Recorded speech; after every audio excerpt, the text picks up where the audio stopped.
menjelaskan bahwa dengan mengakui Yesus sebagai Tuhan maka jaminan surga itu udah pasti bagi yang percaya kepadanya, itu nggak benar. Sebenarnya itu benar, tetapi iman gini brother, di kami konsep kekristenan bukan iman ditambah perbuatan, bukan. Kalau perbuatan itu tidak bisa menyelamatkan. Dari mana kita tahu kita lebih banyak buat baik sama enggak kan? Nah, tetapi di dalam iman itu sudah include perbuatan itu. Makanya kalau yang sudah benar-benar percaya Yesus, harusnya dia sudah include dengan perbuatan. Nah, kalau misalnya tidak tampak dari perbuatannya, berarti dia belum benar-benar percaya kepada Yesus itu. Hanya sekedar apa ya? Ya tahu, tapi belum menerima. Itu. Sekali lagi aku iklankan teman-teman, jangan cuma dengar ya. Ini take and give. Sekarang di TikTok yang namanya pendeta sudah berlaku hukum take and give, bukan hanya perpuluhan. Enggak lah, enggak Bang Julius. Kalau aku masuk berapa sih kita dapat dari koin-koin ini? Lebih banyak dapat bulanan gua dari suami. Enggak ada dapat apa-apa dari koin-koin ini. Berarti klaim-klaim seperti itu hostnya parah ini. Seharusnya enggak 100% benar. Hostnya turun aja. Kalau minta gift hostnya turun aja lah. Ya, tolonglah. Iya, dia nungguin kita minta gift, tapi kita nggak dikasihnya. Malu kali kita gift nih. Soalnya gini loh Bu Pendeta, setiap gift yang kita dapat tuh 70%-nya dia, kita cuma dapat 20. Iya. Gitu. Nah, ini kenapa lagi? Ditumbalin kita ya kan? Ditumbalin kita. Dikit-dikitnya layar aku terus dia minta gift nih, aku langsung. Hostnya pinter loh. Enggak, hostnya donatur, enggak, aku enggak donatur.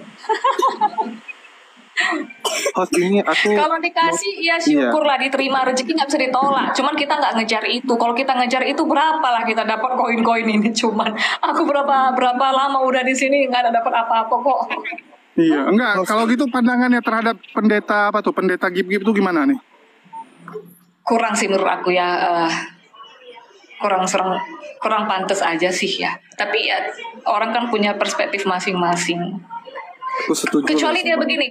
Sama pendeta Kezia ini dia orangnya enak diajak diskusi. Enggak, pendeta Kezia ini enak diajak diskusi. Aku kadang masuk ke room lain itu kayak gimana gitu ya. Kalau ini kan aku ada dapat informasi gitu. Oh berarti pandangan Kristen itu seperti ini gitu loh. Ada pencerahan. Gitu.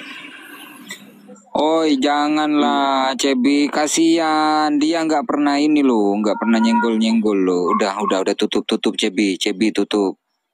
Iya sebenarnya gini, kalau aku boleh nanggapin ya pendeta yang ini ya, aku pernah nonton. Sebenarnya kalau cuman dibilang kasih gift nggak apa-apa, no problem ya. Cuman karena ada bahasa harus tahu diri gitu, jadi seakan-akan kayak lebih tapi kepada lebih mending daripada gitu. juga yang nggak ngasih masuk neraka. Ya itu maksudku, jangan kalau udah pakai ancaman-ancaman terus bawaannya tantrum, aku rasa sih kurang etis ya menurut aku sih. Itu. Kerja. Pendeta. Jul, aku izin ngomong bentar Jul. Kak Kezia ini yang pernah diskusi dengan Albert Rumampu itu ya? Betul. Oh iya, tahu udah lama Jul. Lanjut. Iya. Ibu, pendeta aku mau tanya lagi boleh ya pendeta ya? Bu Kezia, aku nanya dulu Ibu Kezia. Tolong dulu Bu Kezia jelaskan tentang pohon ara yang dikutuk Yesus. Seperti apa artinya itu Bu? Iya, Ibu Kezia. Itu ada makna teologisnya. Artinya kalau orang tidak berbuah itu akan dibuang. Kalau orang tidak menghasilkan itu akan dibuang, di skip. Itu ada makna teologisnya. Artinya pohon ara itu diibaratkan manusia itu sendiri. Iya, simbolik aja gitu. Simbolik, kan? Hanya sebagai bahan contoh. Artinya ketika manusia itu tidak bermanfaat bagi Tuhan, akhirnya manusia itu ditibas ya, kalau tidak menghasilkan buah. Iya, ya ibaratnya kalau sampai mati mencuri, misalnya memperkosa, bunuh apa segala sampai mati, ya ngapain Tuhan masukin ke surga kan gitu, setuju kan? Sampai mati jahat terus, ngapain? Jadi beban negara, jadi beban hidup.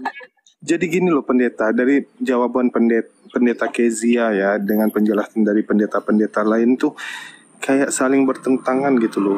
Yang jadi pertanyaan saya itu ya, Apa sih yang menyebabkan pendeta ini memahami suatu ayat ya, ayat-ayat yang di dalam Bible atau Injil itu ya bisa berbeda persepsinya gitu loh. Iya, ya gara-gara konsili. Karena begini, sebenarnya kekristenan itu dengan Islam sebenarnya ya, cuman kalau nggak mau terima nggak apa-apa, aku Kristen aja deh. Sebenarnya kekristenan itu berakar dari Yahudi, ya. Tetapi konsili itu sudah membawa aroma Helenis Yunani yang sudah putus linknya dari Yahudi. Jadi monoteisnya sudah tidak serupa, kredonya tidak serupa, teologinya tidak serupa. Ketika muncul konsili ini, kalau pucuknya sudah salah, udahlah ke bawah-bawahnya itu ya udah salah semua. Yang sudah final dibentuk lagi. Ya udah kacau.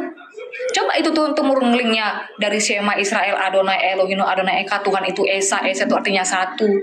Dari sini aja coba turun-temurun. Di Shema itu ada 3 poin. Dengar, perhatikan, lakukan. Turun-temurun. Ya kan sampai sekarang nggak ada itu Trinitas kan. Itu. Berarti Karena kalau tidak yang di Eropa itu pemahaman tentang Trinitas itu salah semua ya, pendeta. Yang di Eropa, nggak usah di Eropa, kan di sini ada juga banyak Trinitas, salah. ya. Di sini juga ada yang menganut Trinitas, ada yang oneness juga gitu. Kami ya, jadi bingung gitu. Kok bisa ada persepsi yang berbeda-beda? Ada yang oneness. Apakah oneness ini ajaran baru atau bukan? Itu nggak ngerti kita. Karena di Eropa itu Tuhan itu ya Trinitas. Ya mayoritas pasti Trinitas karena itu kan sudah diketok palu konsili dan dijadikan pagar. Yang walaupun itu nggak disetujui oleh semua orang Kristen pada saat itu. Oh, makanya jadi itu sudah pecah menjadi ada Kristen, ada Katolik gitu ya. Bisa kayak Ortodok sama Katolik aja sendiri pecah kan. Jadi simpelnya gini aja brother, itu sudah putus semua. Dari link akar Yahudinya itu sudah putus. Ya udah kalau udah putus, udah out-outan nih semua. Asumsinya udah liar, teologinya udah liar. Yang tadinya Esa, Ekat itu satu jadi tres persona. Ya udah muncul lagi Duinatur, muncul lagi ini, ya udah muncul lagi bibit-bibit tunas-tunas baru yang udah makin menyala. Pucuknya tuh udah kotor sumbernya, ke bawahnya udah dah. Iya, berarti pengikut Kristen ini yang awam mengenai kitab sucinya gitu ya, mengalami kebimbangan gitu loh, karena nggak menemukan yang mana sih yang benar yang salah di antara pandangan atau asumsi mengenai pemikiran mengenai isi Bible-nya gitu loh. Ya udah balik aja ke Alkitab. Mau pakai referensi orang tokoh terkenal teolog nggak apa-apa, tapi itu referensi tambahan. Kembali ke Alkitab, contohnya kayak yang saya tadi kredo. Kalau kayak kalian kan ada tuh sahadatnya ya, kami juga ada kredonya.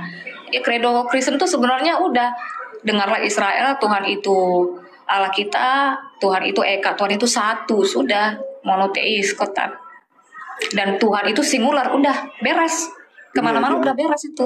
Di antara banyak pendeta yang sering saya tanya di room-room membahas masalah Bible atau Injil ini ya. Ini aku baru ketemu ini pendeta Kezia ini yang ngomongnya memang apa adanya gitu.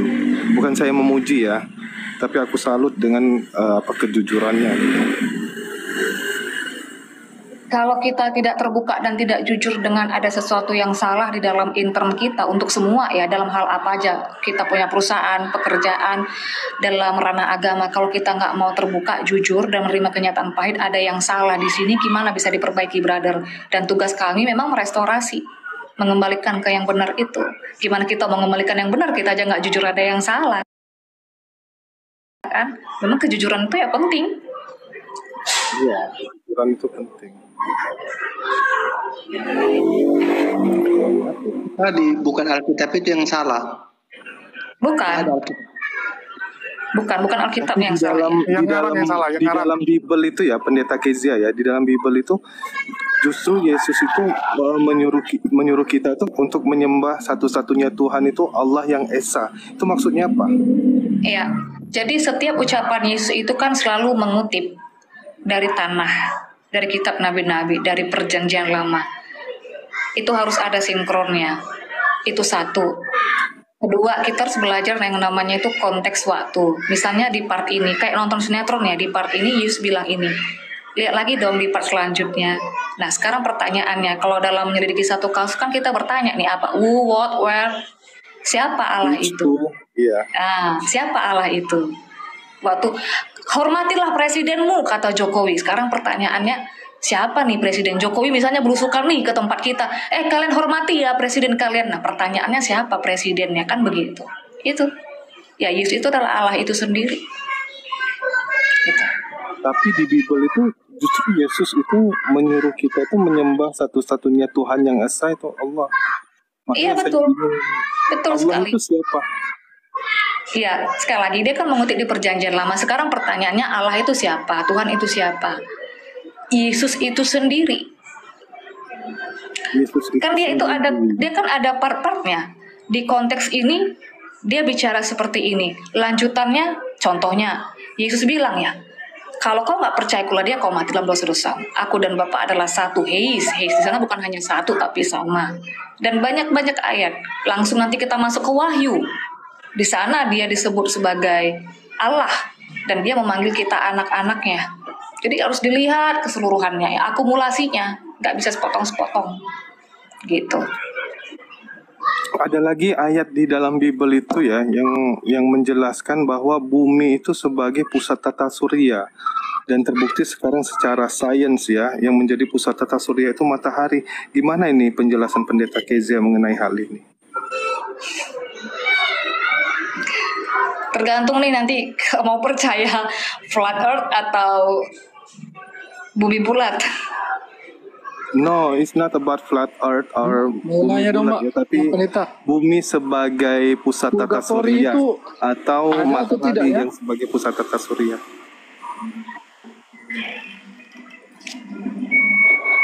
Halo? Ya, Purgatory itu ada tidak? kenapa?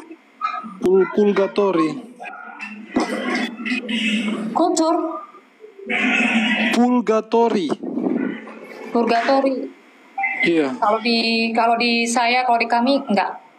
Kalau mungkin di Katolik ada.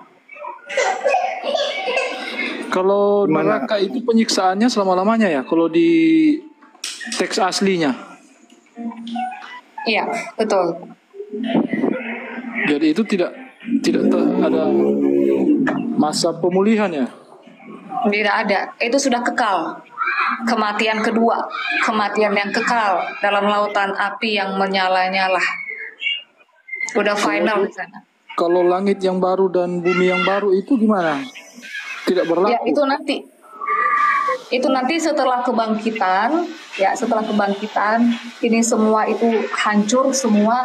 Nah, tempat kita itu nanti kami ya di Kristen, orang-orang yang percaya itu dalam kehidupan kekal itu langit dan bumi yang baru. Istilahnya. Itu orang-orang yang mati dibangkitkan kan itu kan? Iya, betul. Mendapat penghakiman. Itu sampai orang-orang dalam perjanjian lama juga itu atau gimana? Kenapa?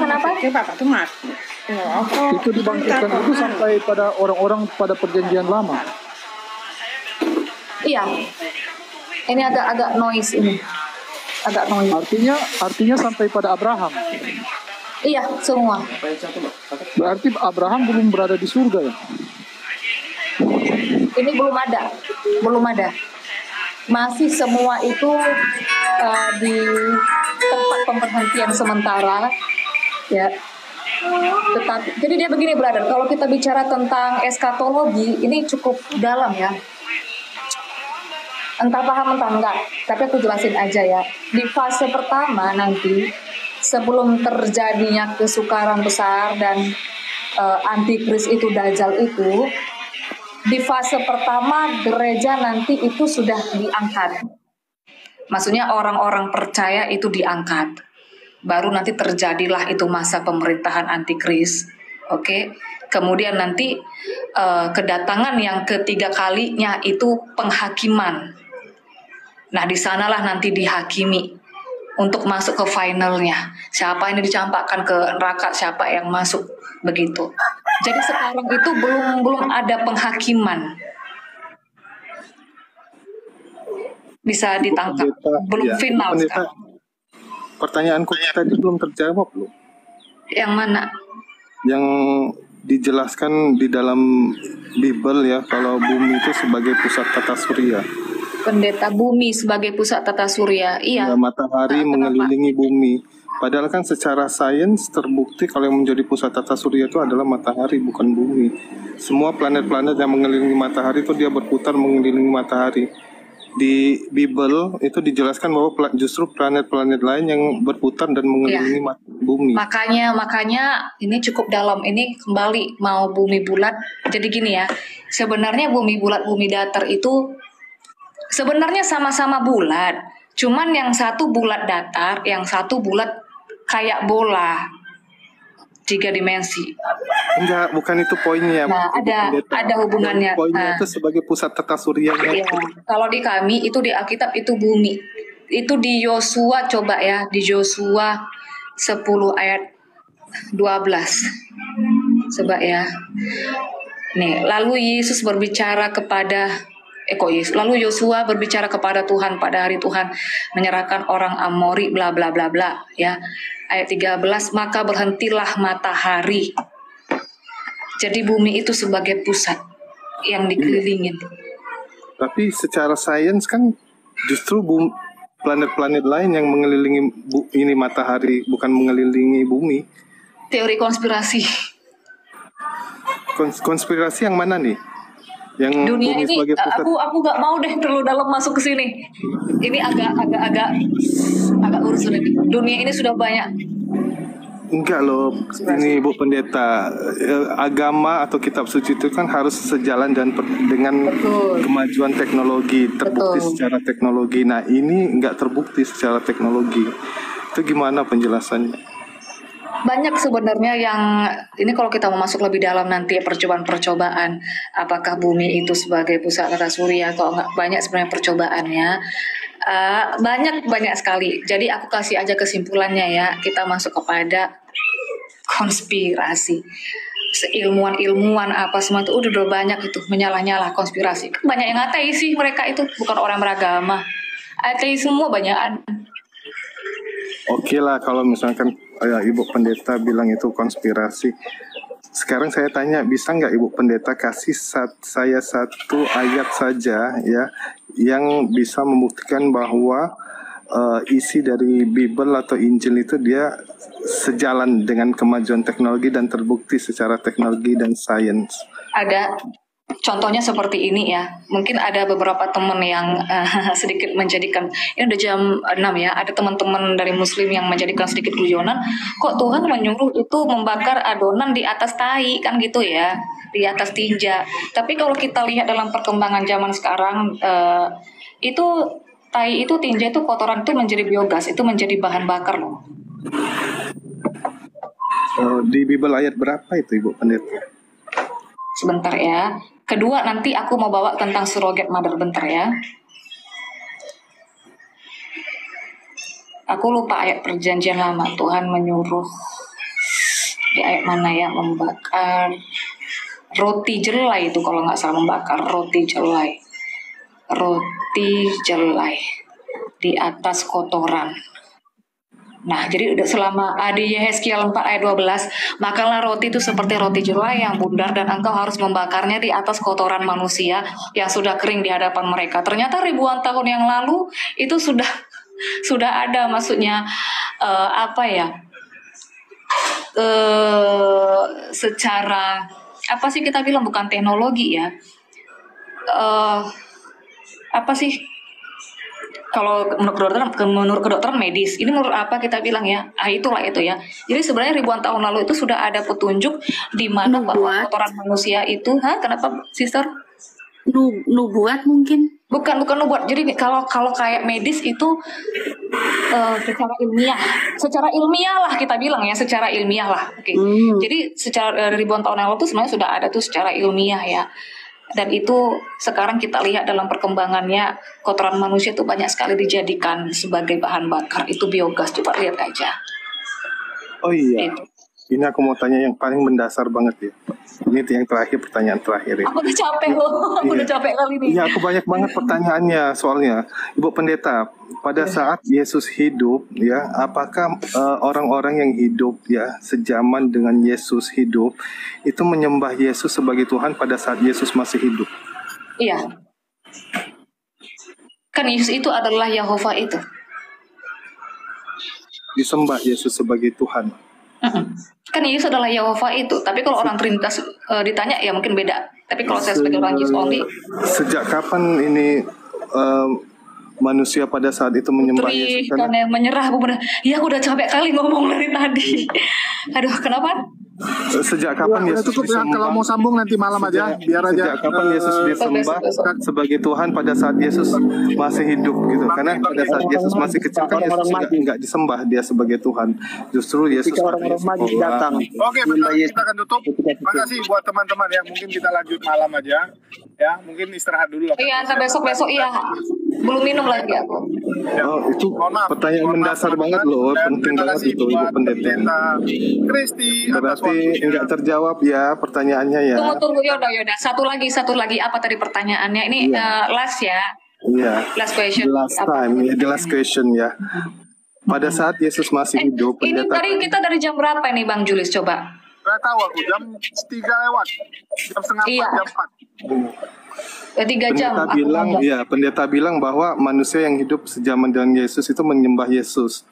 Tapi kalau kita lihat sejarah Yesus, pada saat Yesus lahir atau Yesus masih kanak-kanak, nggak ada orang yang manusia yang hidup di zaman itu ataupun termasuk Maryam sendiri atau kakek buyutnya itu yang menyembah Yesus sebagai Tuhan. Jadi pertanyaan saya, sejak kapan Yesus itu disembah sebagai Tuhan?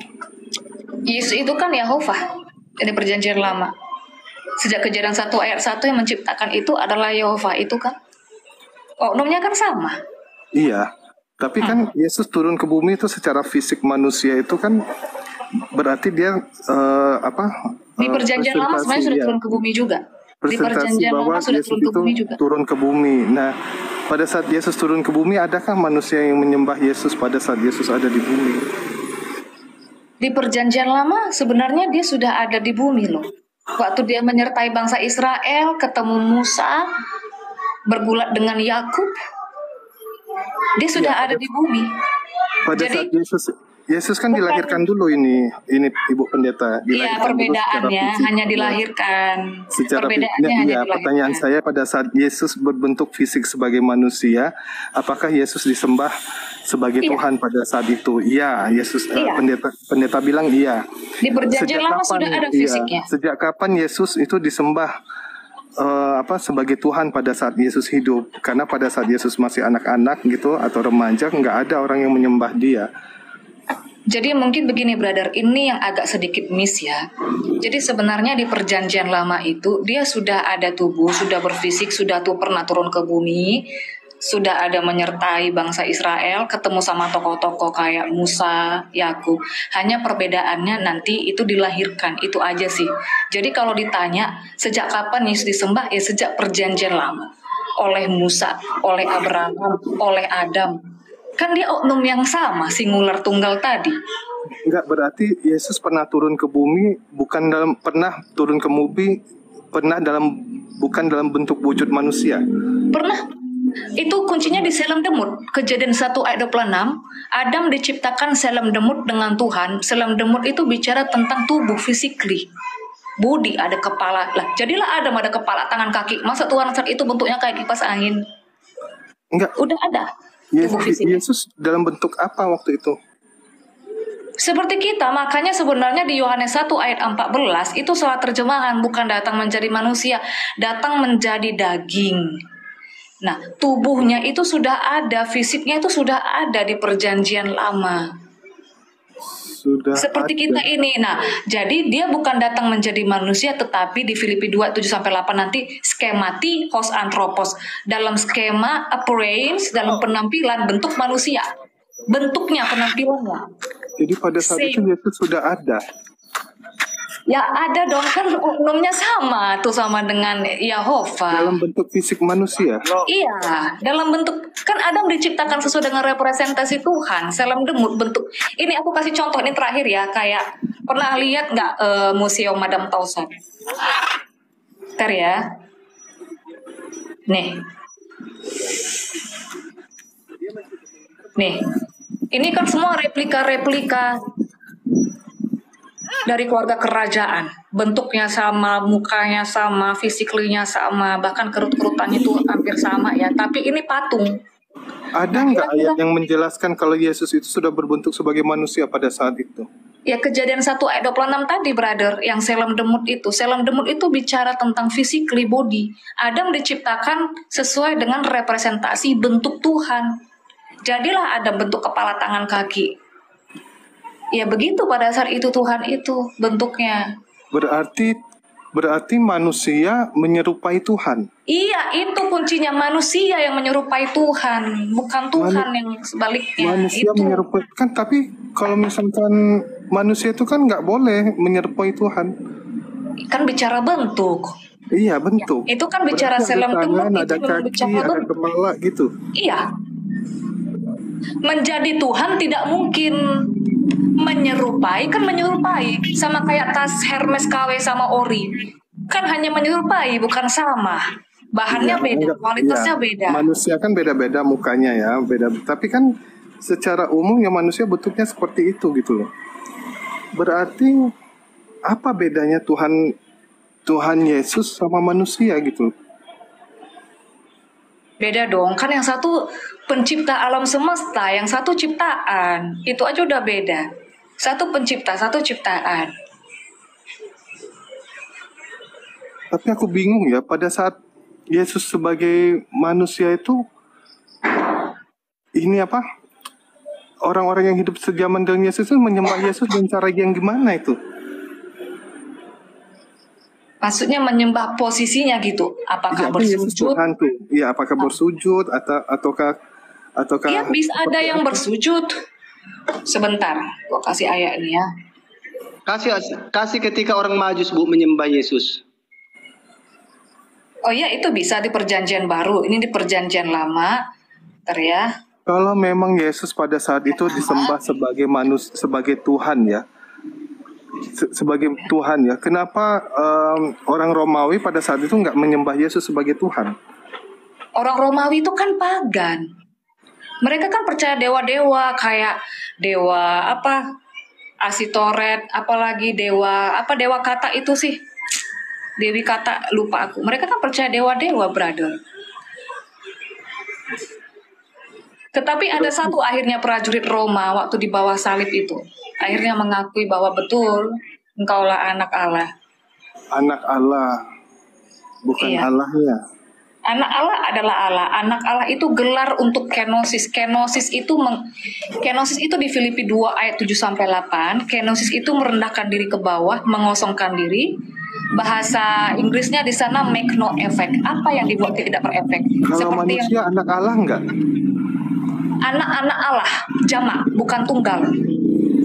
Tidak ada pernah di Alkitab itu anak Allah tunggal ditujukan kepada manusia, tapi anak-anak Allah. Anak Allah yang tunggal, monogenes theos, Yohanes 1 ayat 18 itu hanya kepada Kalau manusia Yesus. secara umum dalam jumlah banyak kan dipanggil anak-anak. Kalau satu orang dipanggil anak, apa bedanya? Enggak, walaupun Oke lah, nanti kita malam satu kita lanjut. orang, Ini nggak selesai-selesai semuanya kalau dijulukan disambung terus. Oke, aku tutup. Iya, Makasih. iya. Makasih Kak Kristi ya. belum Mohon maaf terjawab Oke, kalau thank kekurangan. you ya. Ya, makasih buat teman-teman. Nanti kita sambung. Lagi ya. Oke, masih ada nanti malam, masih ada hari esok santai. Oke, Oke. makasih Iya. banyak Thank penjelasannya. you semuanya ya.